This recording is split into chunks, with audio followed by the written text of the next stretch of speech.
땡큐. 그래도 다시 기억을 하면 원래 예수님 태어나신 때는 이렇게 성경의 기록과 그리고 다른 사료들 보조가 되는 사료들 고찰해봐도 12월 달은 아니에요. 제일 추정할 수 있는 게 목자들이 들에서 잠을 자는 때니까 그러면 4월 5월쯤입니다. 이스라엘이 이때는 12월 말 1월은 우기고 또 비도 추워서 들에서 목자들이 잠을 자지 않습니다. 근데 25일이 된 것은 처음에 사도행전했던 초대교회 때는 크리스마스 예수님 탄신이 그렇게 길이지 않았어요. 부활하신 예수님을 전하고 부활하신 예수님을 증거를 했지요. 로마가 이제 기독교를 국교를 하고 나서 기독교를 공인하고 나서 그 전에 로마가 기독교 국교를 공인하기 전에는 로마가 태양신 숭배했거든요. 태양신 숭배일이 12월 25일입니다. 그러니까 동지 12월 20일 날 해가 제일 짧은 때 지나서 3일 지나서 그날이 태양신 숭배일이고 그래서 해가 바다가 치고 올라와서 대대적인 축제를 벌이는 게 12월 25일이었어요. 그런데 기독교를 국교로 공인을 해도 마치 우리나라 사람들 그 전에 박정희 대통령 때 구정 폐지 말고 신정 폐지하고 그게 안 되잖아요. 그런 것처럼 이미 사람들의 관습처럼 굳어져서 12월 25일 날은 축제를 벌이고 노는 날처럼 알게 되어서 로마 그 정부에서 그러면 어차피 그걸 바꾸려면 명칭을 바꾸자. 그래서 12월 25일을 예수님 탄신하는 기념일로 하고 예수님 탄신을 기리는 그 축제의 날로 하자고 해서 크리스마스를 12월 25일로 정한 것입니다. 근데 그때 이후로 그러니까 이제 유럽을 돌아서 미국 돌아서 기독교가 쭉 복음을 전해지면서 크리스마스는 항상 그 두 가지 트랙이 존재와 있죠. 정말로 예수님이 이 땅에 내려오신 성육신의 사랑을 기리고 경배드리는 예수님의 그 하늘의 영광을 버리고 이 땅에 내려오신 그 고귀한 사랑을 기뻐하고 경배하는 사람들이 있고 또 한편으로는 옛날 로마의 태양신 숭배를 축제할 때 그 전부터 쭉 내려와서 먹고 놀고 즐거워하는 축제의 날로 여기는 게 지금까지도 이래되고 있습니다. 유럽 것처럼 미국 같이도 우리나라 것처럼 그러는데 제가 보기에는 이게 아마 예수님 다시 오실 때까지 계속될 것 같아요. 그래서 예수님 다시 오실 때 마지막에 알곡과 가라지 골라내는 것처럼 그러실 것 같아요. 어쩌면 그 모습 때문에 저희가 크리스마스는 우리 이웃들에게 복음을 전하기 좋은 이날이 무슨 날인지 아냐. 물론 아까 우리 예배 드리기 전에 정집사님하고 잠깐 이야기했는데 그런 게 뭐가 중요하냐, 그 의미가 뭐가 중요하냐. 세상에는 요새는 그런 사람이 참 널려 있습니다. 그래서 저희는 이 땅에 내어준 주님의 사랑을 기리고 크리스마스 어떻게 보내는 게 제일 잘 보내는 것이냐. 크리스마스 성탄 예배의식에 참여하는 것도 중요하지만 마치 일상적인 저희 주일 예배도 예배의식 참석하는 것보다 더 중요한 일상의 삶이잖아요. 그런 것처럼 크리스마스도 우리 주변에 사랑을 필요로 하는 사람들에게 일상생활보다도 한 번 더 조금 더 사랑을 나누며 살아가는 그 모습이 제일 아름답게 보내는 방법일 것 같아요. 그래서 오늘은 사실 뭐 크리스마스 관계된 설교 말씀 아니고요. 저희가 쭉 계속 해왔던 거 빛과 소금에게 30년 마무리하고 새로운 솔트교회 시작하기 앞서서 저희가 준비 과정을 겪고 있는데 30년 동안 하나님께서 가르쳐 주신 것 다시 되돌아보는 시간입니다. 근데 제가 개인적인 이야기를 하나 드릴게요. 정집사님은 알지 모르겠는데 들어서 기억하기 기억력도 좋으셔서 그래서 저희 빛과 소금의 교회 개척하기 전에 제가 이제 서울침례교회 대학부 사역 거의 쫓겨나다시피 그만두고 그리고 이제 지구촌 교회에서 이동호 목사님이 젊은이 사역하라고 했는데 어쩌다 못 가게 됐어요. 근데 못 가게 된 게 장자가 난 데 한 1년 기다렸다가 같이 하자 그랬는데 1년 지나니까 그다 이동욱 목사님이 워낙 유명하니까 사람들이 많이 몰려와서 거기서 사역 관련 사람이 많다 보니까 또 이제 제가 또 사람들 관계가 그전에 서울침례에 있어서 원만하지 못해서 저를 많이 싫어하는 사람이 많고 그래서 결국 못 가게 됐습니다. 그래서 이제 못 가게 되니까 저도 나름 이제 그건 할 수 없습니다. 제 나름으로는 정직하지 못한 방법을 저에게 방법을 하는 것을 수긍하라는 것에 대해서 제가 그럴 수 없습니다. 거부를 했지요. 그래서 저에 대한 여러 가지 비판도 많고 판단도 많고 그랬는데 결국 그래도 못 가게 됐어요. 그러니까 사람들이 여러 가지 말이 많은 가운데 제가 그 생각을 했습니다. 그냥 표면적으로 보면 지금 좀 이동호 목사님 거기서 타협을 하면 유명해지기 쉬운 거죠. 뭐 그러기 쉬운 건데 타협하지 않고 그래서 아무도 없이 그냥 독립해서 혼자 힘으로 빛과 소금에 시작했던 것. 그때 이제 그런 아침에 경건의 시간하고 기도하는 그런 생각이 들었어요. 그 다윗이 그러잖아요. 그 나중에 인구조사 해가지고 하나님께서 그 다윗이 인구조사하는 것은 그 자기 세력이 얼마나 되는 건가 일종의 오만이죠. 자기 과시를 하고 싶은 오만의 마음에 하나님이 징계를 하시면서 세 가지 징벌의 방법을 선택하라고 했을 때 다윗이 그때 그러잖아요. 제가 하나님의 손에 빠질지언정 사람의 손에 빠지지 않기 원합니다. 그렇게 해서 그 기도를 하고 하나님께 직접 다스리시는 직접 징벌을 하시는 것들을 받아들이겠습니다 했는데 제가 이제 교회를 개척을 하면서 또 다른 타협의 제안들을 거부하면서 그 말을 생각이 났습니다. 제가 그 전에 보니까 돌아보니까 젊어서 참 잘못한 거 많더라고요. 정말 못된 모습도 많이 보였고 잘 몰라서 거친 모습도 많았고 그랬는데 그래서 그때 그런 기도를 드렸어요. 제가 사람의 손에 빠지지 않고 사람에게 종로를 타지 않고 뭐 나중에 영광을 위해서 참으라느니 뭐 그러는데 그러지 않고 제가 잘못한 것이라면 하나님의 손에 다스림을 받겠습니다. 빛과 소금에 30년 하면서 가끔씩 그 말씀이 생각이 났습니다. 어떻게 보면 빛과 소금의 30년은 한편으로는 그렇게 부정적인 면만은 아니지만 하나님께서 저를 다스려 주신 연단시켜 주시는 그 기간으로 봤어요. 그리고 몇 년 전에 하나님 한번 그렇게 말씀하시더라고요. 성령님의 음성 듣기, 하나님의 음성 듣기 하는데 하나님 음성 들려주십시오. 그렇게 막 간절해도 하나님 안 들려주시는데 느닷없이 하나님 한마디 들려줄 때가 있어요.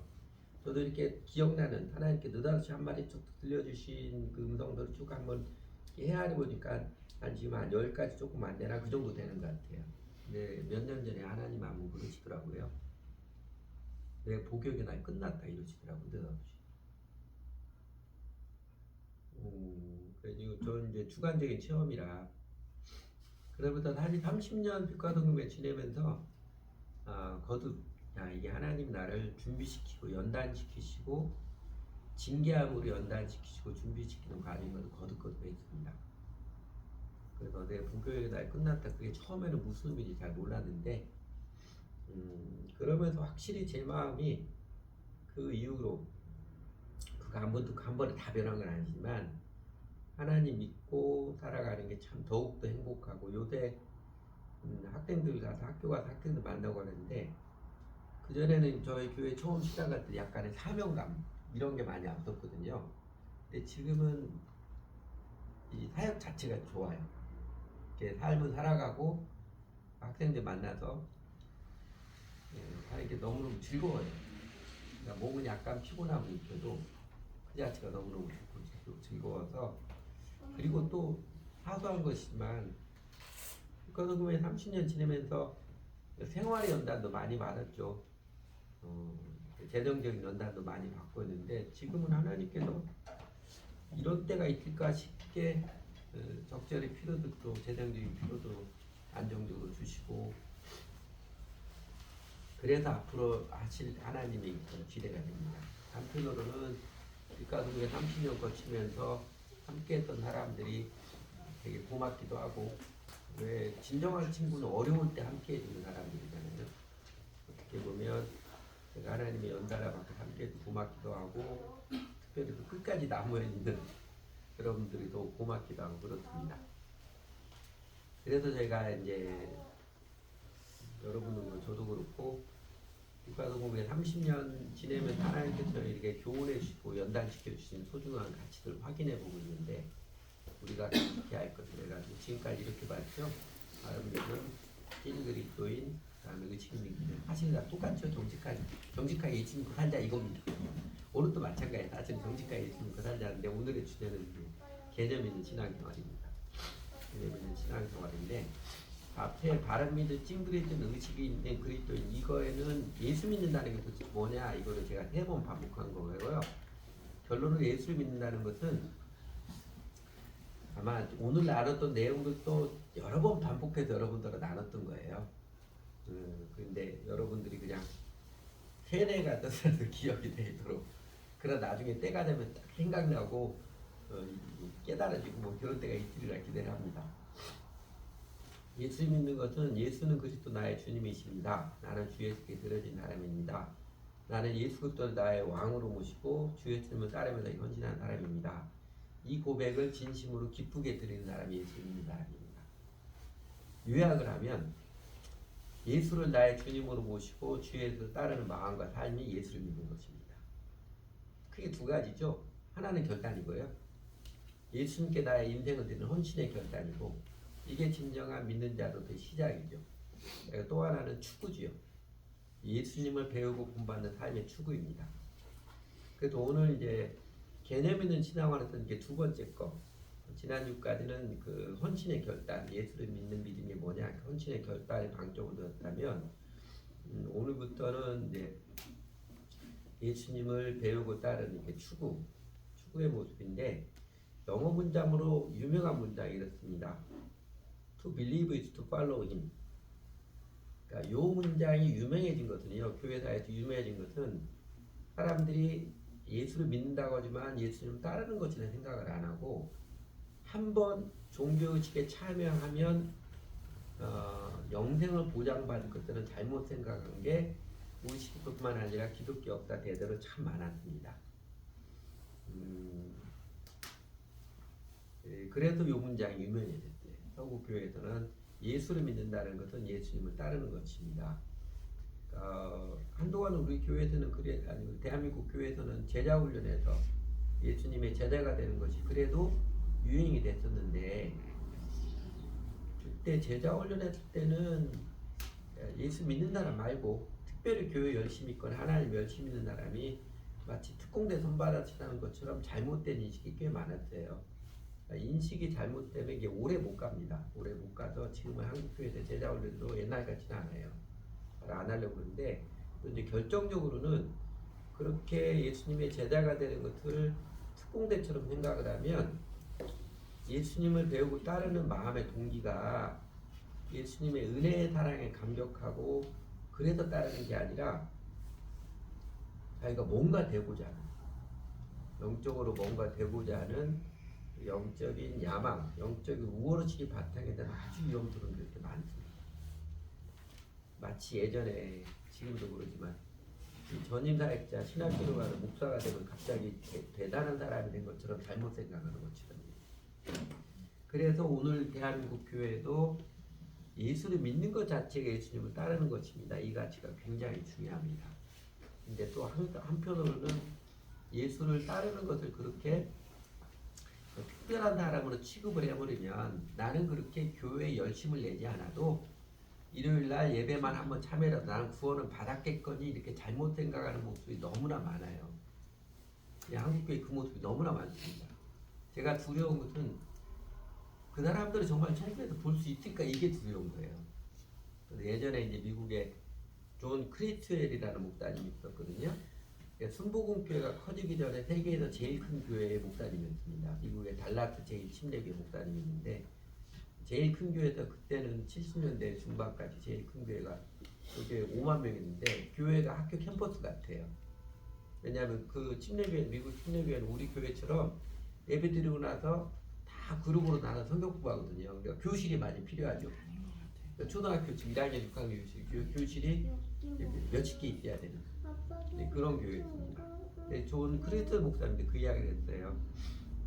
천국에 가면 내가 자기가 깜짝 놀라지 당연히 천국에 있어야 하는 사람이 안 보인다는 거하고 저 사람이 어떻게 천국에 왔을까 그런 사람 만나는 것이 깜짝 놀랄 일이라고 그러는데 복음을 정직하게 아는 사람들마다 이제 그 두려움들을 갖습니다. 그 사람 정말 천국에서 볼 수 있을까? 이 두려움이죠. 그걸 이제 불가지론으로 모르는 그런 것도 아니고 예수를 믿는다는 것을 정직하게 알고 정직하게 응답하면 하나님께서 우리를 붙들어 주시는 은총의 그 약속에 따라서 그 구원의 확신이죠. 하나님 붙들어 주는 맞습니다. 그런데 예수를 믿는다는 것이 명확하지 않은데 구원의 확신 지식만 알아가지고 사실은 믿는 게 아닌데 그래도 천국 가겠거니 잘못 생각하는 사람들이 안타깝게 유감스럽게 우리 시대 대한민국 교회 다니는 사람들 꽤 많아 보여요. 존 스타트 목사님이 투 미저러블 두 가지 비극 중에 후자를 이야기했던 것. 사실은 예수님을 안 믿는데 구원의 확신은 자기는 구원을 받았겠거니 잘못 생각하는 사람들이에요. 그래서 복음을 정직히 전하는 것, 예수님 믿는 실체를 명확히 전하는 게 아주 중요한 과제라고 생각을 합니다. 그래서 저희가 이제 오늘 보고자 하는 것은 개념 있는 생활을 그러면 오늘 우리는 어떻게 주 예수를 따를 것이냐. 예수를 믿는 게 예수님 나의 주님으로 모시고 주님을 따르는 거라면 오늘 우리는 어떻게 주 예수를 따를 것이냐.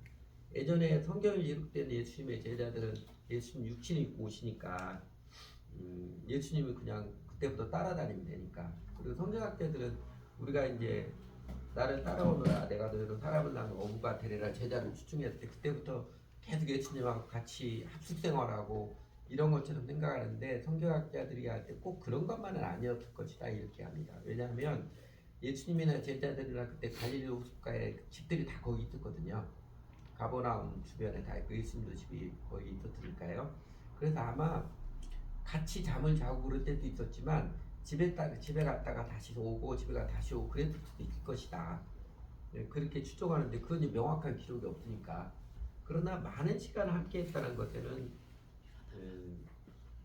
이론의 여지가 없습니다. 그럼 우리가 이제 예수를 따른다는 것에 대해서 조금 더 보면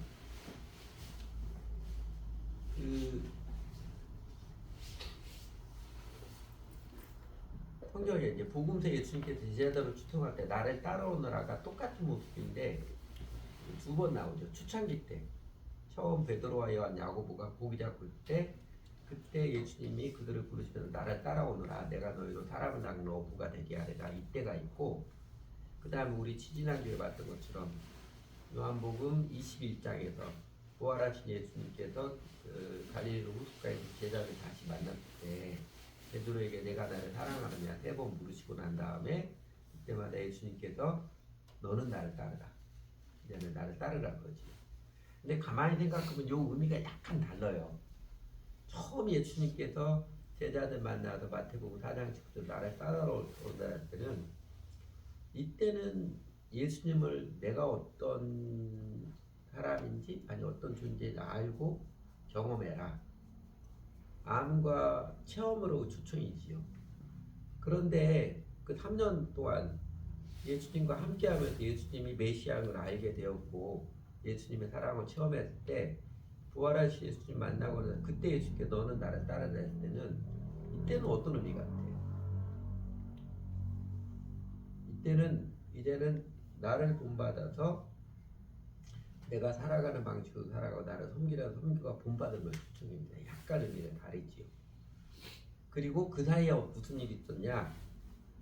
그 사이에 마태복음 16장에서 베드로가 너희는 나를 누구냐 했을 때 대답했던 유명한 구절이죠. 주는 그리스도시요 살아계신 하나님 아들이십니다 고백한 거하고 그 다음에 예수님이 부활하신 난 다음에 제일 의심하는 그 도마에게 네 손가락을 내 옆구리에 넣어보고 내 살과 몸을 만져보고 그래서 믿으라 했을 때 도마의 고백이죠. 나의 주 나의 하나님이십니다 이 고백했던 것처럼 이들이 기쁘고 명확한 신앙 고백입니다. 이게 중요한 거는요. 교회에 우리가 처음 데려온 사람이나 우리 자신도 많을 그때는요. 일단 예수님이 어떤 분이신지 알고 예수님 우리를 사랑하신다는 무엇인 걸 체험하는, 그래서 예수님 배우고 따르는 이 과정들이 필요합니다. 아직 믿지 않을 때죠. 예수님은 메시아 주님을 믿지 않을 텐데 교회에 나오면서 또 이미 교회에 나와 있던 신앙의 친구들 선배들을 만나고 또 성경을 배우고 이야기도 하면서 보고 듣고 하면서 예수님 믿는 게 이런 것이고 예수님이 이런 분이고 예수님이 이런 것이고 이랬던 사람은 예수님 믿어야 되는 것이구나, 이거를 알아가고 배워가는 과정이 있어야 되고요. 그렇게 해서 정말로 예수님이 그리스도이시고 내 인생 온전히 맡겨드릴 영원한 인문이시구나 알고 나서 명확한 신앙 고백이 있어야 그런 신자입니다. 그런데 그렇게 예수를 믿고 난 앞에까지는 제가 지난주까지 다시 반복해서 말씀드렸고, 그 다음에 예수님 따르죠. 예수님의 이제 제자로서 예수님의 삶을 재현하는, 예수님의 사랑과 삶과 꿈을 재현하여 살아가는, 그게 이제 신앙생활입니다.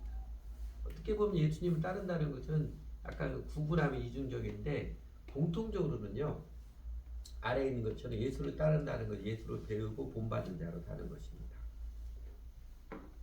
그러니까 아직 믿지 않는 자들에게는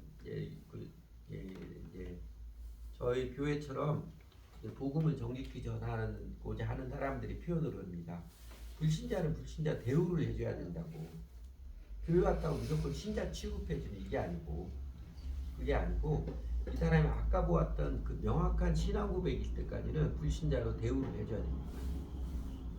그러니까 교회 안에는 아직 신앙 고백을 명확히 못하지만 예수님을 알고 배우려는 사람도 있고, 예수님을 주님으로 명확히 고백하고 있는 명확히 고백한 이후로 예수님을 잘 배워서 본받아서 그렇게 하는 함께 있는 게 주일날 교회당 안에는 같이 있어요.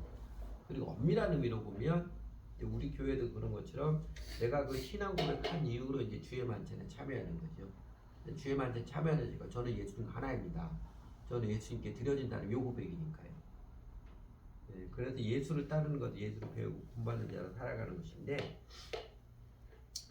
오늘 우리는 어떻게 예수를 믿고 살아갈 것이냐, 그리고 예수를 믿고 살아갈 때 뭐가 유익한 것인가, 그래서 이것도 여러 번 제가 여러분들에게 비유로 들었는데, 이거는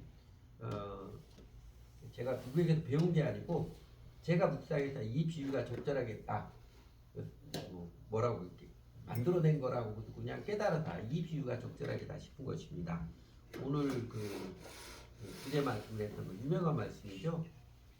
40장 31절 그 앞에 이제 하나님 이런 분 아니냐, 그러니까 하면서 결론적으로 해준 건데, 오직 여호와를 앙망하는 자는 새 힘을 얻으리니 독수리가 날개치며 올라간 것이요 다른 박들에도 곤비치 아니하고 걸어가도 피곤치 아니하였다. 현대인의 병이 피곤이죠. 지치고 피곤한 거. 예전에 그 제독 한인 철학자 한병철 씨가 예전에 우리 교회 있던 형제하고 이름이 똑같은데 피로사회라는 유명한 책을 했던 것처럼 현대인의 질병이 피곤입니다. 너무 빨리 지치고 마음이 기운이 빠져버리는. 그런데 하나님의 약속이 여호와를 앙망하는 자는 다른 박질라도 굶비치 아니하고 걸어가도 피곤치 아니하는, 소년이라도 자빠지고 장장이라도 넘어지되 지치지 않는다는 거죠.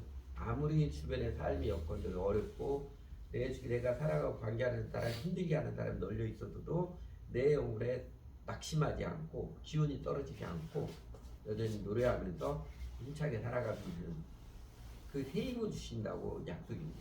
그러면서 독수리를 비유했는데 이때 독수리가 날개치면 올라간 같은 게 독수리의 힘만으로, 날개 힘만으로 올라가는 게 아니라고 그러잖아요. 그 광야에서 가끔 회오리바람, 상승기가 일어나서 상승기류가 일어나는 것에 독수리가 날개를 펴고 있으면 독수리 날개 힘이 아니라 상승기류를 날개에 받아가지고 올라가는 그 모습이라고 그러더라고요. 그 모습이라 그에 비춰보면 하나님 우리에게 은혜의 바람을 주시기 원합니다. 우리 심령의 삶에 은혜의 바람을 주시기 원해서 은혜를 베풀어 주시는데, 문제는 우리가 날개가 준비되어 있냐는 거예요.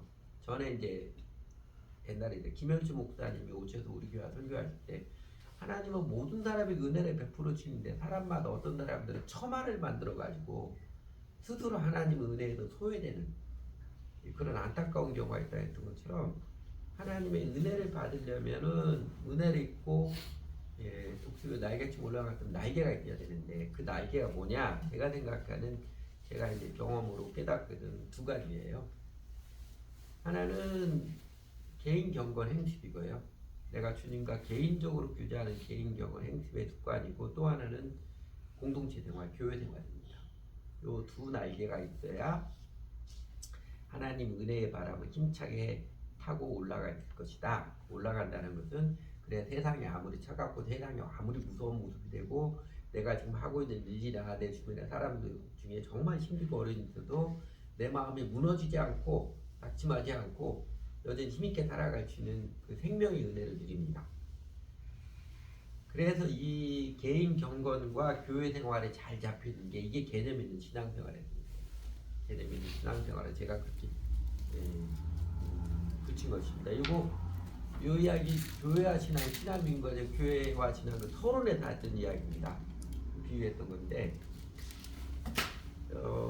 현상적으로도 교회 역사에서도 교회 생활은 그래도 교회 모습 꼬박꼬박 잘 나가는데, 개인적으로 주님과 교제하는 사람이 없는 사람, 이런 사람 되게 마음이 부드럽고 착하긴 합니다. 그런데 어떤 아쉬움이 있냐면 속에 강단이 없어서 세상에서 그리스도의 빛처럼 소금스러 못 살아가요. 세상 사람들을 따라갑니다. 허당이죠. 좀 혹하게 표현하면 허당인데, 그래서 예수님께서 마태복음 6장에서 개인 경건 생활, 기도, 특별히 대표적으로 기도죠. 하나님과 개인적으로 기도할, 이게 절대적으로 있어야 된다 강조를 하신 거고, 또 반대로 개인 경건 생활은 나 자기 혼자 말씀으로 기도하는데 교회 적응을 못하는, 현재 대한민국 자칭 크리스천을 하는 사람들 30%는 가나안 교회, 주일날 교회 안 나가는 크리스천이라고 그러잖아요. 자기 예수 믿는데요. 근데 교회 소속이 안 합니다. 소속을 안 할 뿐만 아니라 그냥 교회에 일주일에 그냥 예배 한 번 드리고 마는 이런 사람까지만 반전 넘을 것 같아요. 그런 경우는요, 물론 이제 교회 예배만 드리고 오는 사람은 대부분 개인 경건 생활 안 하는 사람이 대부분인데, 나름 성경도 보고 개인 경건 생활 착취하는데 교회 공동체 적응을 못하는 사람, 이런 사람들은 독단을 피하기 어렵습니다. 자기 생각하고 다르면 함께하지 않아요. 그러니까 우리가 이 독단도 피하고 허당도 피해서 두 날개가 잘 준비돼서 하나님 은혜의 바람을 타고 우리 영혼이 아무리 차가운 세상이고 사막이 음침한 골짜기를 지나가는 그런 인생의 길이라 할지라도 하나님의 은혜의 바람을 입어서 묵묵히 이기며 나아갈 수 있는, 마음 지치거나 떨어지지 않고 살아갈 수 있는, 담대함 잃어버리지 않고 살아가는 길이 하나님 은혜의 바람을 타는 두 날개, 개념 있는 신앙생활을 잘 되어가는 것입니다. 하나씩 하나씩 조금 더 보면 교회 생활이죠. 먼저 교회 생활 보면 이것도 사도행전 강의했던 것처럼 사도행전 2장이 어느 시대나 모든 교회의 좋은 모본이죠. 교회는 이래야 된다. 교회 생활이 이렇게 되는 것은 좋은 모본인데, 한 번 더 강조하고 싶은 것은 사도행전 2장 전체 구조는 예수님이 약속하신 성령이 강림하셔서 그 성령이 강림하셔서 동시통역 방언을 막 하니까 예루살렘 모여든 사람 깜짝 놀라가지고 도대체 무슨 일이냐 물을 때 베드로와 11사도가 서서 쭉 베드로가 설교를 하죠. 설교에 치면 얼마 전에 유대인 너희가 죽였던 그 예수가 다시 메시아 그리스도다, 그 증거를 하죠. 그게 이제 성령님이 역사에 사람들이 그 말에 자신들의 죄를 깨닫고, 그러면 우리가 어떻게 하면 좋겠느냐, 그랬을 때 베드로가 했던 유명한 구절인 38절이죠. 우리가 반복해도 너희가 회개하여 각각 예수 그리스도의 침례를 받아 죄사함 받으라, 그리하면 성령을 선물로 받으리니, 그렇게 해서 회개하고 예수님을 주님으로 믿은 사람들, 그래서 침례를 통해서 예수 그리스도 나의 주님이십니다, 저는 이제 예수님을 사랑하는 사람, 이 신앙 고백을 명확히 하는 사람들이 교회를 시작을 했죠. 교회로 모였고, 그렇게 교회가 탄생해서 그랬는데, 참고로 제가 왜 앞에다 준비된 제자들 또 첨가를 시켰냐면, 한국교회 문화 때문에 그럽니다. 성령을 어떻게 받습니까? 여러분 혹시 다른 교회 사람들이나 주변 사람들에게 성령을 받으려면 어떻게 됩니까? 들은 이야기 있어요. 한국교회에 널려있는 이야기는요, 기도를 열심히 하면 성령 받는다고 해요. 기도원에 가도 소나무 풀이나 하나 뿜든지 하면 그냥 다 같이 열광적으로 기도하면 헷가다 가든지 그런 성령을 받는다고 하는데 그거 아닙니다. 그리고 그래도 막 그 사도행전 2장에서 제자들이 기도했을 때 성령이 오셨다고 그러는데 사도행전 자세히 보면 제자들이 기도할 때 성령이 임했다고 되어 있지 않아요. 그냥 모였을 때 성령이 임했습니다. 물론 그 앞에 1장에 보면 제자들이 모였을 때 성령님 오시니까 기도도 하고 교제도 하고 이런 거 했습니다. 그런데 막 열광적으로 기도할 때 성령이 임하는 건 아니고요. 사실은 성령님 임하는 것은 예수님께서 3년 반 동안 제자들을 가르치고 그들이 십자가 부활하기 위해서 마음이 준비가 됐어요. 이미 준비된 제자들이 이미 이제 십자가 부활을 통해서 자신의 죄인됨을 깨닫고 회개하고 예수가 그리스도입니다. 요거를 명확히 고백한 사람입니다. 그 사람들이 성령이 임하죠. 그래서 베드로가 나중에 그 영원한 원리로서 성령을 받는 길 회개하고 각각 예수 그리스도를 침례를 받고 예수님은 주님이라는 신앙 고백을 명확히 할 때 성령은 하나님께서 은혜의 선물로 자동적으로 주십니다. 회개하고 믿는 자들에게. 요거를 따로따로 생각하지 않도록 제자 훈련하고 성령 받는 거하고 따로따로 생각하지 않도록 하는 게 중요합니다. 그래서 제가 첨가했고요. 그래서 교회를 탄생해서 교회 시작해서 이제 교회 생활한 42절 한 구절이고 그랬을 때 이제 교회의 능력이 나타나는 사실 이건 자연스러운 과정이지요. 자연스러운 과정입니다. 그러니까 교회 시작했던 것처럼 회개하고 예수를 주님으로 명확히 믿은 사람들이 당연히 그 사람들은 모여서 사도의 가르침을 따라서 함께 예배드리고 서로 교제하고 함께 기도하고 이게 자연스럽게 나타나고 그거 좋아해요. 정말로 거듭나서 예수님을 주님을 믿고 따르면 이제 그걸 막 기쁘고 좋아합니다. 그래서 하게 되고 그렇게 가르침을 따라서 예배드리고 같이 기도하고 서로 삶을 나누고 그러면 자연스럽게 나타나는 게 이제 교회의 능력이죠. 교회 형제자매들 사랑이 더 많아지고 하나님이 기쁨을 더하여 주시고 그러니까 사랑이 많아지니까 주변 사람들에게 교회 식구들에게 자기 거 어떻게 나누어 주고 이렇게 하고 그 모습 보고 자연스럽게 다른 사람들도 예수님 배우게 되고 이게 자연스럽게 일어납니다. 그리고 그 가운데 하나님께서 누구 표현으로 짭짤한 은혜라고 하는데 기적 같은 일들을 많이 베풀어 주시기도 하시지요. 사실 그 하나님께서 그 짭짤한 은혜 기적 같은 일들은 오늘날의 교회도 있습니다. 문제는 오늘날 이렇게 정직하게 신앙생활하고 예수를 주님으로 명확히 믿은 사람들이 사도행전 2장 42절의 가르침처럼 교회 생활을 드리는 교회가 약간 제가 과장을 하면 거의 없다시피 해서 기적 안 나타나는 거예요. 그래도 하나님이 믿음을 잘 하라고 사람들에게 기적의 소식을 계속 베풀어주고 있습니다. 그래서 그랬는데 이게 왜 2번이나 나왔는지 모르겠는데 이것도 많이 봤죠. 그래도 우리가 중요하게 이제 원리화 지킨 게 일단 중요한 건 앞에 지금까지 지난주에 봤던 것처럼 예수를 믿는 믿음이 명확해야 돼요. 이거는 명확해야 됩니다.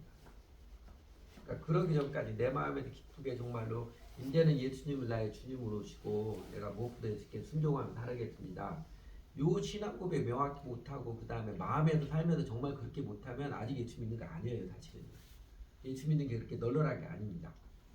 그걸 할 수 있도록 우리가 우리 이웃들에게 전도할 때 그 모습이 있을 때까지 사랑으로 품고 원하고 기도하는 것이죠. 그냥 쉽게 지옥까지는 빨리 영접 기도해야 돼. 그래서 그게 뭔지도 모르고 했다고 그 사람 보고 구원받았다는 거는 너무 피상적이에요. 너무 피상적일 뿐만 아니라 제가 보기에는 위험스러운 일입니다. 영혼을 속이는 위험스러운 일이에요. 그리고 나서 이제 사도행전 2장 42절인데 개념 있는 교회 생활은 사도행전 2장 42절 요 한 구절이 다 가르쳐줍니다. 예수를 믿은 사람들이 교회 생활을 개념 있게 한다는 것은 일단 아닌 것은 이런 것이죠. 기독교 종교의식을 구경하거나 그냥 자리에 앉아있으면 참여하면 되는 것 이건 아닙니다. 이건 아니에요. 그러니까 문화처럼 된 우리 사회도 그러잖아요. 저 사람 크리스천이면 일요일날 교회는 가겠구나. 그리고 교회 다니는 사람도 그래도 일요일날 주일 예배는 드리면 그래도 내가 기독교는 할 거야 딱 이렇게 생각하고 스스로 안심을 하는데 그러나 마치 절에 정기적으로 찾아가 다니는 마음이나 교회 일주일에 한 번씩 예배 자리에 앉아 있거나 그런 마음으로 참여하는 게 그게 교회 생활은 아닙니다. 우리 이런 거는 구약의 이방 종교, 바알 신을 섬기는 종교들이 이랬어요. 종교 의식 행사에 참여하면 되는 것처럼. 그리고 다르게 표현하게 이제 기복 신앙이죠. 뭔지도 모르겠지만 하여튼 머리는 비워두고 많이 나오는 것처럼 교회 올 때는 머리는 비워두고 간다고 그러는데 그게 아니고 기복 신앙 그냥 종교 의식 많이 참석을 하면 꾸준히 참석하면 복 받겠지. 이거 샤머니즘이고요. 어떤 사람이 마당발 신자라고 합니다. 교회 마당만 발로 밟고 온다는 사람이 이러고 많이 했던 건데 나이롱 신자이고 요 대표는 그냥 짝퉁이죠. 무늬만 그리스도인 뭐 이런 거죠. 그래서 다시 이렇게 일주일에 한번 교회 다니면 되었지 이거 아니에요. 교회 생활가 아닙니다. 오히려 사도행전 2장 42절에 가르쳐 주는 것은 함께 예수님을 주님을 고백하는 사람은 주 예수를 따르는 제자들과 함께 이제는 제자들을 배우며 그리고 마음과 삶을 서로 함께 나누고 그러면서 더불어 사랑하며 살아가는 삶을 살아가는 게 이게 교회 생활입니다. 그래서 교회 공동체 생활이라고 해요. 예수님의 가족이고요. 다르게 표현하면 이게 참 믿음이고 개념 있는 교회 생활이 이런 것이고 그리고 결정이 중요한 게 이게 오늘을 살아가면서 하나님의 생명 영생을 누리는 길입니다. 이렇게 짝퉁으로 하니까 살면서 하나님 경험이 없는 거예요. 하나님 내 삶에 도와주시고 내 심령에 하나님 생명을 누려서 내가 항상 기뻐하고 범사에 감사하며 그렇게 살아갈 수 있는 마음을 경험을 못하는 거예요. 여전히 세상은 똑같이 찌들고 낙심하게 자라고 마음 상심하게 자라고 분노하고 미움에 치우치라고 이렇게 살아가는 안타까운 모습을 하는 거죠. 그래서 이 모습을 조금 더 자세히 보면 개념 있는 교회 생활을 가르쳐주는 사도행전 2장 40절 자세히 보면 그 아랫줄에 영어 있는 것처럼 전에도 한번 이야기 드렸던 것처럼 우리말 성경은 자칫 오해하기 쉬워요. 이거는 개역개정판인데 오로지 기도하기 힘드니라 그러면 기도만 오로지 무조건 기도만 열심히 하면 뭐 일이 되는 것처럼 그렇게 잘못 생각을 하는데 그게 아니고요. 그 앞에 아래 영어 있는 것처럼 디보트 헌신했다는 거죠. 자신들은 디보이스나 투비 아포 티칭에서 투 펠로우십 더 브레이크 오브 프레이했던 것처럼 그 네 가지 다 헌신했다는 것입니다. 우선했다는 거예요. 그래서 이거를 좀 구분해서 표현하면 이런 것이죠. 너들이 사도의 가르침을 받아서 서로 교제하고 함께 떡을 떼며 함께 기도하게 이 네 가지 모두에 헌신하였다. 이겁니다. 내가 헌신하였다는 거고 사도의 가르침을 받았다는 것은 이거는 교회는 개인적인 코칭을 이루어주는 것입니다. 믿음의 삶에 대해서 이제는 예수를 주님으로 믿은 사람들에 대해서 가르침을 통해서 이런 것입니다. 그렇군요. 또 이제 그 삶을 잘 세워가도록 왜냐하면 일종의 그 삶의 태도는 습관이기 때문에 계속 격려를 해주는 개인적인 코칭이 필요하고 그래서 교회는 사실은 처음 오는 사람들이 교회 가족들에게 영적인 아버지 어머니 개인적인 신앙 코칭을 해주는 관계들이 있는 게 교회예요. 그러니까 교회 전통에서 지금도 카톨릭 교회는 영세를 받고 나면 대부 정해줍니다. 대부 정해져요. 근데 대모 중에 정말 그 사람을 잘 품고 기도하고 하는 사람도 좀 있지만 대부분의 형식적인 그쳐버리는 그게 이제 아쉬움인데 당연히 교회는 사도가 처음 첫 교회 사람을 가르쳤던 것처럼 그 사람 개인에게 예수를 믿는 게 이것이고 그 다음에 신앙생활 이렇게 하는 것이 그거를 개인적인 코칭을 하는 게 필요하고요. 그리고 이제 서로 교제한다는 것은 독고다이로 살지 않고 옆에 예배드는 사람이 누군지 뭐 어떻게 생활하고 이 사람이 지금 뭐 기도하는지 전혀 모르고 그 다음에 내가 살아가는 내 삶의 이야기 아무도 알면 안 돼. 절대로 하면 내 기도 제목 알면 안 돼. 그렇게 살아가는 게 아니고 내가 기쁜 일이든 슬픈 일이든 함께 나누고 함께 기도하고 함께 나누며 살아가는 것이고 함께 떡을 떼는 예배의식 참여한다는 거죠. 예수를 주님으로 신앙 고백한 사람이라 예배의식은 신앙 고백이잖아요. 예수님 나의 주님이십니다. 함께 예배의식에 참여하고 그리고 함께 기도하기는 함께 같이 기도하는 이 일들을 우선적으로 행했다. 개인적인 코칭을 받아서 마음과 삶을 나누고 함께 예배 시간 이거를 우선적으로 네 가지 우선적으로 함께 했다는 것입니다. 그냥 뭔지 예배 왜 드리는지 대부분 사람이 그래요. 예배 왜 드리는지도 몰라요. 예배가 뭐냐 그것도 모르고요. 학교에서 그러니까 그 동아리 뭐 인도자하고 순장하고 이런 사람들 가 물어보거든요. 아주 짓궂게 물어보면 예수 믿는 게 뭐라고 생각해서 그 대답 잘 못합니다. 하물며 교회는 왜 다니요? 예배가 뭐에 물어보면 제대로 대답 별로 없어요. 안타까운 현실입니다. 그거 깨우쳐진 게 우리들의 어떻게 보면 과제고 또 특권이기도 해요. 그래서 개념 있는 교회 생활은 요 사도행전 2장 다시 한 구절을 가르치는 것처럼 믿음의 삶을 세워가는 것입니다. 코칭을 받고 서로 격려합니다. 그러면 왜 이렇게 교회 생활을 해야 되는가? 사도행전 2장 46절에서 다르게 보면 이렇게 교회 생활 뭐가 좋은데? 뭐가 좋을 것 같아요?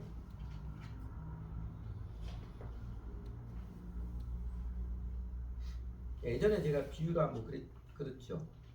짝퉁과 명품 하면서 짝퉁 100개 갖고 있어봐야 명품 하나 갖고 있는 거하고 아무 소용 없잖아요. 그런 것처럼 신앙생활은 더 그러죠. 예수님이 가르쳐 정직하게 하는 것이 아무리 비슷한 껍데기만큼 많이 해봐야 의미 없습니다. 근데 뭐 이렇게 하면 뭐가 좋으냐? 우리 그 교회와 신앙 인간의 교회와 신앙 교회 생활 중에 이런 문제 있어요. 사도행전 2장 40절 말씀을 가르침에 따라 교회 생활은 영적 지도자들의 가르침, 예배의식, 기도를 이렇게 네 기둥으로 이루어집니다. 이 교회 생활 네 가지 기둥이 가는 초점과 이유가 무엇이겠습니까? 약간 이제 분석적으로 보면 가르침을 통해서는 초점이 이제 런닝이라 했던 것처럼 그리고 유익 기억나세요? 초점은 배움입니다. 그러니까 교회는 인생 학교고요. 제자도 학교예요. 우리가 교회당에 모이는 제일 큰 이유는 예배드리는 것도 신앙 고백이고 그 다음에는 예수님의 제자로서 제자들을 배움입니다. 그리고 잘 배우는 예수님의 도를 잘 배운 우리는 발견의 기쁨, 깨달음의 기쁨을 누립니다. 예배의식은 이제 사랑 고백이죠. 헌신 고백입니다. 하나님 앞에 드리는 믿음과 사랑을 고백하는 기부천이고 우리가 함께 예수님은 우리의 주님이시고 예수님의 사랑과 충성을 고백드릴 때 하나님의 사랑의 임재를 터치해준 손길을 경험하고 교제는 나눔이죠.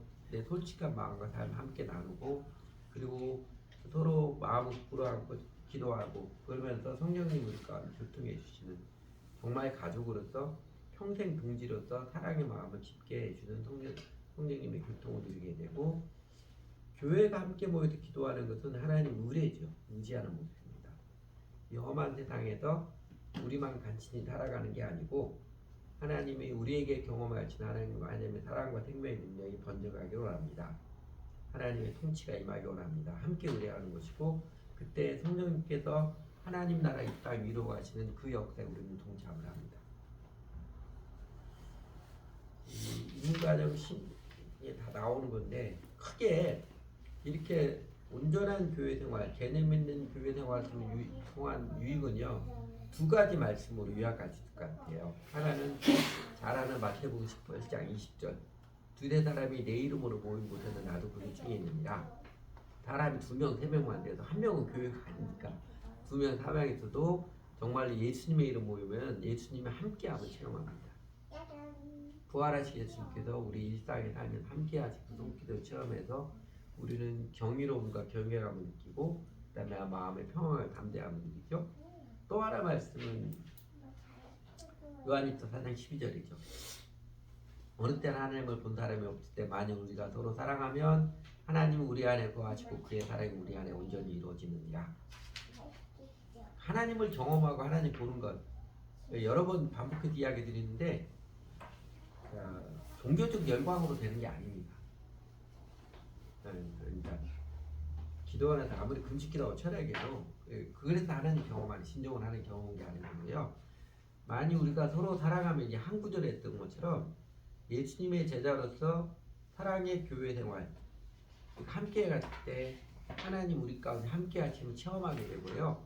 그리고 하나님이 우리를 사랑하신 그 사랑이 점점 더 실감 있게 온전하게 경험해져 갑니다. 이게 우리를 신나게 하고 우리를 기쁘게 하고 세상이 아무리 험하고 차가우고 지금 내 삶의 환경이 사망의 음침한 골짜기를 가는 것처럼 쉽지 않아도 우리가 기죽지 않고 낙심치 않고 우리 하나님 찬양하며 독수리 날개치 올라가지 우리 영혼이 독수리 날개치 올라가지 평화가 담대하고 누림에 날아가는 길이지요. 하나님께서 우리에게 그 영생을 사는 걸 추천해 주신 것입니다. 두 번째는 이제 두 번째 날개, 첫 번째는 이 교회 공동체 생활이고 두 번째는 개인 경건 행실인데 이건 개인적인 주님과의 교제지요.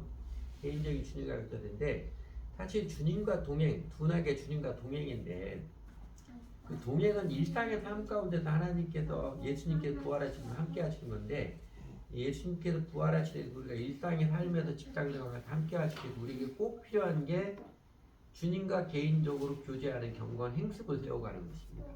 요거 주님과 개인적으로 교제하는 경건 행습이 없이 그냥 주님 어느 때나 나랑 동행하신다 이거는 꿈 깨야 됩니다. 그거는 망상이고요. 또 이제 물론 이런 위험도 있습니다. 이 말씀과 기도를 통해 주님과 교제를 굉장히 많이 하는데 그거를 일상의 삶에서 사랑으로 참되게 살아가는 모습 나타나지 않고 그러니까 하나님 사랑, 이웃 사랑, 사랑의 모습으로 나타나는 게 아니라 내가 말씀을 많이 공부하고 기도를 많이 하는 게 다른 사람에게 과시의 수단이나 자기 만족의 수단이 되면 굉장히 위험해집니다. 바리새인처럼 돼가는 거예요. 그런 분들도 있는데 어쨌든 주님을 닮은 주님과 동행하는 삶의 은혜를 누리기 위해서는 개인적으로 경건 행습 이게 잘 세워져야 됩니다. 그 개인 경건 행습을 가르쳐주는 대표적인 구절은 디모데전서 4장 5절이에요. 모든 것은 하나님 말씀과 기도로 거룩해집니다. 그 앞에 이제 1절, 2절, 3절에서 3절 중간에 그러나 했던 것처럼 2, 3절에서는 어떤 사람들은 혼인이 금하고 어떤 음식물을 먹지 말라고 할 것입니다. 그 앞에 보면 무서운 이야기죠. 그런 사람은 믿음에서 떠난 속이는 영과 악마의 교훈을 따를 것이다. 그리고 그 다음에 그러한 교훈은 양심의 낙인치 거짓말쟁이 속임수에 나오는 거라는데 혼인이 금하고 음식물을 먹지 말라는 것은 기독교뿐만 아니라 많은 종교들에서 종교의 경지에 이르는 사람 영성이 뛰어난 사람들이 이렇다라고 대표적으로 제시하는 것입니다. 음식 가리는 거, 결혼 안 하는 거. 무서운 거죠. 아무나 할 수 없는 거죠.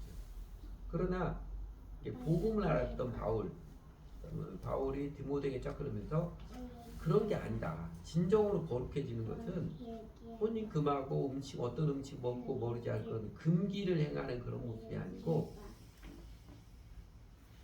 하나님의 말씀과 기도로 거룩해진다. 하나님께 주신 것은 모든 것 다 좋은 것이요 감사하는 마음으로 받으며 버릴 것이 하나도 없습니다. 그러면서 내 삶의 관계된 모든 것이 하나님의 말씀의 지침에 따라서 그 말씀 하나님께 따르는 기도의 마음으로 세워지는 게 그게 진정한 거룩함입니다. 가르쳐 주는 것이죠. 그래서 말씀과 기도를 그 경건 행동을 통해서 내가 살아가는 삶의 행동과 태도 모든 것들이 물들여지는 그러면서 예수님 닮아가는 것입니다. 그래서 내 삶이 예수님을 잘 닮아가기 위해서 말씀과 기도가 내 삶의 습관으로 신실한 습관으로 잘 세워지는 게 굉장히 중요합니다. 이거는 제가 종종 파이프라인이라고 했던 것처럼 하나님의 은혜를 입는 생명과 은혜 능력의 은혜를 입는 그 길을 예비하는 것이라고 길을 닦는 것이죠. 말씀을 통한 교제는 대표적으로 이제 말씀의 손이라고 이거죠. 말씀에서 묵상한 엄지손가락에 성경 드는 것처럼 언제나 필요한 것이고 암송 공부 읽기 듣기 이렇게 되는데 요거는 이제 그 신앙 입문 과정에 나왔던 것처럼 크게 대표적으로 5가지입니다. 이제 묵상은 어느 때나 이루어지고 구체적인 방법으로서는 암송 공부 읽기 듣기 이 4가지 다 유익한데 그 초점들이 다 조금씩 다르기 때문에 그렇죠. 암송은 힘이에요. 암송에는 정말 힘이 됩니다. 암송을 해두면 그 암송에 이제 내가 기억 안 해도 달달달 외울 정도로 해두면요 중요한 때가 그만큼 생각납니다. 소름 돋치게 놀랄 때가 있어요. 그리고 사도행전 20장 32절에서 사도 바울이 에베소 장로들에게 내가 지금 주와 그 은혜의 말씀께 너희를 부탁하노니 이 말씀이 너희를 능히 든든히 세우다. 말씀이 세운다고 그랬잖아요. 그거 경험합니다. 하나님 말씀이 내가 마음을 지키려고 그러고 하지 않는데도 하나님 말씀이 내 마음을 붙들어주는 소름 돋는 경험을 하게 됩니다. 그래서 말씀 암송은 아주 힘이고 명료함이고요. 공부하는 것은 때로는 깨달은 발견의 기쁨이죠. 깨닫고 발견하는 것이고, 그 다음에 성경 읽기 하는 것은 성경에 좀 친숙해지는. 요새 유튜브에도 보면 뇌과학자들이 그렇게 합니다. 똑같은 책 10번 읽으십시오. 그게 10종류 책을 한 번씩 읽는 것보다 훨씬 더 유익합니다. 그러면서 그 똑같은 책을 어떤 책을 한 권 선택하는 게 중요한데, 2000년 넘게 나왔던 거, 성경은 똑같은 성경을 계속 읽을 때마다 새로워집니다. 그래서 읽기는 친숙하게 일단 성경을 읽기는 친숙한 꾸준히 하고, 그 다음에 이제 듣는 것은 이제 성경을 이렇게 강해하는, 성경을 듣는 것은 마음을 열게 하는, 하나님 말씀에 마음을 계속 열게 하는 큰 힘이 됩니다. 그런데 너무 많은 것 같아요. 매일 살면서 이렇게 하는 것. 우리가 매일 그 구체적으로 말씀 생활을 적용하는 것은 매일 하는 것이 삼시세끼라고 그러죠. 삼시세끼라는 것처럼 요 세 가지를 매일 하는 것. 아침에 큐티. 이 큐티 운동에서 우리가 할 수 있거든요. 이게 큐티를 자꾸 성경 말씀 눈팅만 하는 걸 큐티라고 그러는데 그게 아니고요. 말씀 묵상하고 기도 시간도 같이 하는 게 큐티입니다. 말씀 기도하는 큐티고, 요거 뭐 처음에는 묵상이 잘 안 돼서 그러지만 안 되면 안 되는 대로 그래야 하루에 15분, 20분이면 되고요. 암송 뭐 매일 한 주에 새로운 구절을 하는 게 아니라 내가 이미 암송했던 거 복습하고 또 이제 새로운 것은 일주일에 하나만 늘려도 많아요. 많습니다. 그 다음에 성경 읽기도 보통 1년에 성경 한 번 읽는 거 했을 때 하루에 1년에 성경 읽고 하면 3장, 4장 읽으면 되거든요. 그 하루 성경 3장, 4장인데 시간 얼마나 걸려요? 저는 10분도 안 걸리더라고요. 딴 사람도 마찬가지예요. 저는 성경 익숙하게 되면 10분도 안 걸리고요. 요새는 이제 성경 읽기 제가 이제 저도 시도해 보는 게 이런 방법도 좋더라고요. 주말 이런 때 따로 시간 낼 때 그 자리에다 마태복음 같은 거 한 자리에 다 읽는 거예요. 책 읽는 것처럼. 근데 그것도 꽤 많이 유익을 합니다.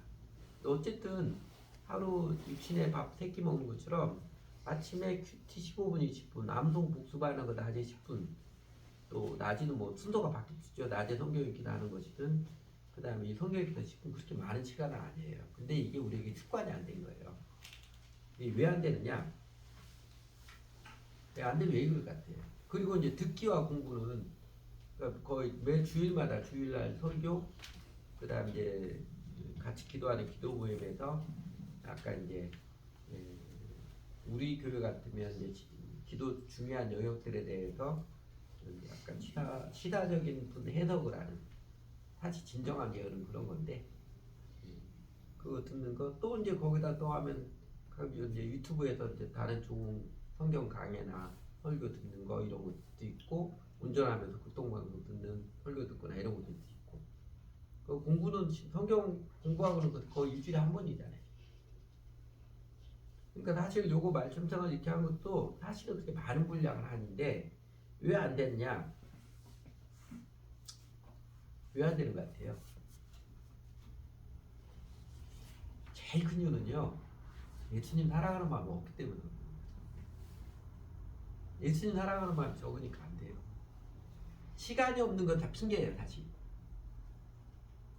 이랜드 박성수 회장님이 그 한참 회사 컸을 때도 자기가 철칙까지 지키는 게 아침에 30분 기치, 저녁 때 1시간 기도.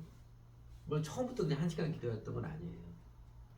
아침에 큐티도 그게 30분 했던 거 보니까 30분이 자기 이제 습관이 된 거죠. 처음에는 시간이 좀 들쑥하지 않지만, 그리고 그 양반이 1년에 성경 읽독을 제가 20년 전에 20년, 30년 전 일인데 1년에 성경 6독 이상 합니다. 얼마나 바쁜 사람이에요. 시간이 없는 건 아닙니다. 근데 우리도 아시다시피 우리 일주일 생활하고 하루 생활을 보면 딴 거 하면서 보내는 시간 엄청나게 많잖아요. 근데 마음의 관심이에요. 내가 예수님 사랑하고 예수님 의지하는 마음이 없기 때문이고, 또 하나는 이게 아직 습관이 안 돼요. 그러니까 그 습관이 되기까지는 조금 의지적인 노력을 해야 됩니다. 벽에다 또 붙여놓고 점검표 만들어 놓고서 점검표 했는지 안 했는지 점검표 만들어 놓고 해야 돼요. 그리고 또 내면에는요, 말씀과 기도가 소홀히 되는 게 아직도 하나님 의지에 사는 게 아니라 내 힘으로 살고자 해요. 그리고 내 힘으로 살아도 살만하니까 안 해요. 내 힘으로 사니까 먹고 사는데 큰 이자가 없는 것 같고 살만하니까. 아니면은 정신이 온통 딴 데 팔려 있거나. 그러나 믿음은요, 시야의 문제입니다. 믿음은 시야의 문제예요. 코앞에만 보느냐, 이게 당장 뭐 나타나는 결과가 나타나는 열매가 나타나는 거지 않은데, 이게 영혼의 가치에서 영혼의 관점에서 하나님이 도우심을 바라보느냐, 시야의 문제예요. 그러니까 신앙은, 그래, 신앙생활은 평소에는 불편한 거라고 제가 이야기했던 게 그 이유입니다. 이렇게 하루에 삼식이 세끼, 거기다 제가 여러분들에게 조금 거라 이제 종갓나 새끼 하는 간식도 먹고 야식도 먹으라고 하는, 그렇게 권하는데, 이거 하는 게 습관이 안 되면 불편하거든요. 신경 쓰고 불편하고, 어떤 데는 재미도 없는 것 같고.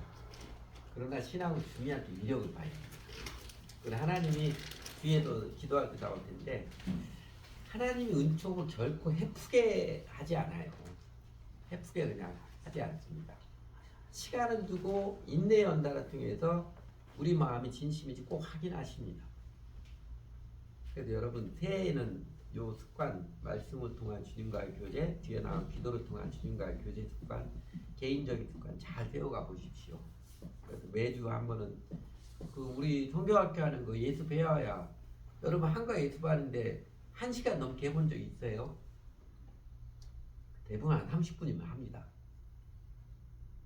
근데 그 시간도 못 내는 것은 시간 없어서 사실 아니에요. 그래서 이제 알면서도 다 속아주는데 너무 바쁘고 시간이 없어서 아니라 마음이 아직, 한편으로 마음이 연약해서 그럽니다.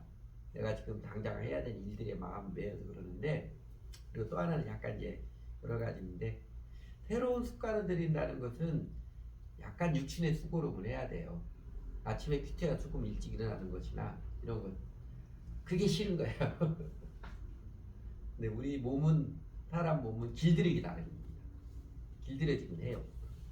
그 길들여지면 그 유익을 누립니다. 그래서 하나님이심을 좀 바라보고, 그 시야, 믿음의 시야를 가지고 포기하지 말고 새해에는 잘 도전해 보시기 바랍니다. 기도도 마찬가지죠. 기도에 대해서는 제가 오늘 이야기 많이 하지 않을게요. 오늘은 거의 안 할게요. 다음에 따로 한번 할게요. 예수님께서 요건 기억해 보십시오. 예수님이 직접적으로 기도에 대해서 가르쳐 준 성경 본문이 3군데 나옵니다. 하나는 마태복음 6장이고, 외치하는 자가 같이 하지 말라, 이방과 같이 중언부언 하지 말라, 그러면서 우리 지난주에 봤던 주기도문 가르치는 곳이고, 또 하나는 누가복음 11장입니다. 이때 이거는 기도에 대한 스탠다드 가르치는 곳입니다. 너희는 기도할 때 이렇게 하라, 또 무엇 기도하고 어떻게 기도할까, 요거 가르쳐주고, 또 하나는 누가복음 18장입니다. 항상 기도하고 낙심하지 마라, 그 비유를 통해서 가르치는 인내가 필요하다는 것인데, 요 기도에 대한 가르침, 주 예수님의 직접적으로 이렇게 이제 3개입니다. 기억을 하는데, 요거 추려가지고 3가지 교훈으로 요약을 하면, 첫째는 기도는 진실한 것입니다. 유선적으로 하지 말라는 것이죠. 사람을 식가는 사람들이랑 하지 말고 하나님께 기도하는 것이고, 두 번째는 은혜 하나님 신뢰하라는 것입니다. 내 기도 행위를 내세워가지고 하나님께서 응답을 바라지 말라는 거예요. 그러니까 예수님께서 저희는 말을 많이 해야 들어주지 않은 것처럼 기도 시간 길게 하면 하나님 잘 들고 그런 거 아니에요. 그렇게 길게 안 해도 됩니다. 길게 안 해도 되는데, 진실하게 원래 기도를 허락해 주시고 들어주신 자체가 하나님 은혜지요. 은혜고, 대신에 우리가 신경 쓸 것은 쉬지 말고 기도하라. 기도의 삶을 살아라. 매일 기도하십시오. 한꺼번에 많이 하려고 하지 마시고 매일 아침 저녁으로 매일 기도의 삶을 세워가십시오. 인내가 하나님의 은총을 받는 중요한 형태입니다. 씨 뿌린 자에 비해서도 착하고 좋은 마음으로 말씀 받고 인내를 결실하는 자라 했던 것처럼 하나님 우리를 지켜보세요. 그래서 이렇게 설교 듣고 한 번 한두 번 하고 마느냐 아니면 정말 꾸준하게 하느냐 그거를 통해서 이제 정말로 하나님을 의지하고 사랑하는 마음이 있는지를 하나님 그거로서 세월의 흐름을 통해서 확인하십니다. 그래서 이 교인 경건 생활 아까 교회 공동체 생활의 유익은 이제 대표적으로 두 구절을 마태복음 18장 20절하고 요한 4장 12절로 뵀는데 개인 경건 생활 말씀과 기도로 주님과 교제하는까지 잘 세워졌을 때 이거는 어떤 유익이 있느냐? 이것도 두 말씀을 대표하는 하나는 요한복음 8장 31장 12절이죠. 너희가 내 말에 거하면 참으로 내 제자가 되고 진리를 알지 진리가 너를 자유케 하리라. 여러분 이거 경험해 보십시오. 이 말씀이 이제 사람마다 경험 좀 다르시는데 진리를 알지고 진리가 너희를 자유케 하리라. 불교 용어를 이런 거 보고 해탈했다고 그러지요. 도통했다고 하는 인생이 이렇게 살아가는 것이구나. 아직 그렇게 살아가는 게 내가 행동으로 다 못 드려도 그 깨달음의 기쁨이 있는 그러면 요동치 않습니다. 주변의 사람들이 정말 내가 예상치 못했던 일을 벌이고 한다 해도 내 마음이 흔들리지 않고 적절하게 대처하고 내가 하나님 의지함으로 노래하며 살아가겠습니다. 또 하나는 이제 시편 91편 1절입니다.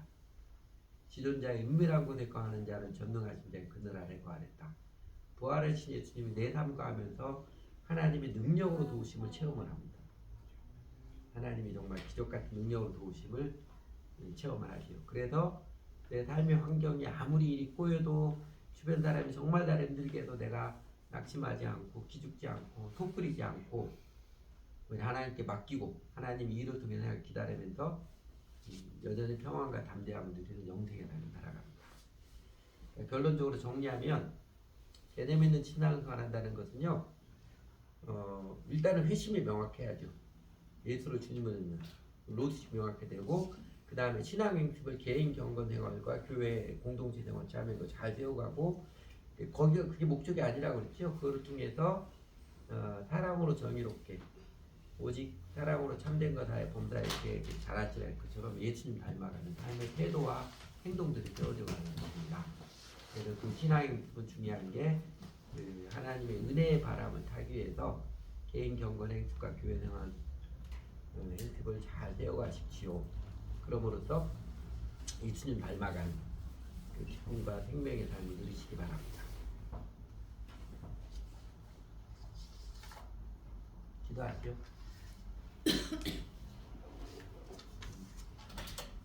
은비담에 저것 챙겨주시면 될 것 같아요. 이 시간에는 우리 같이 기도하죠.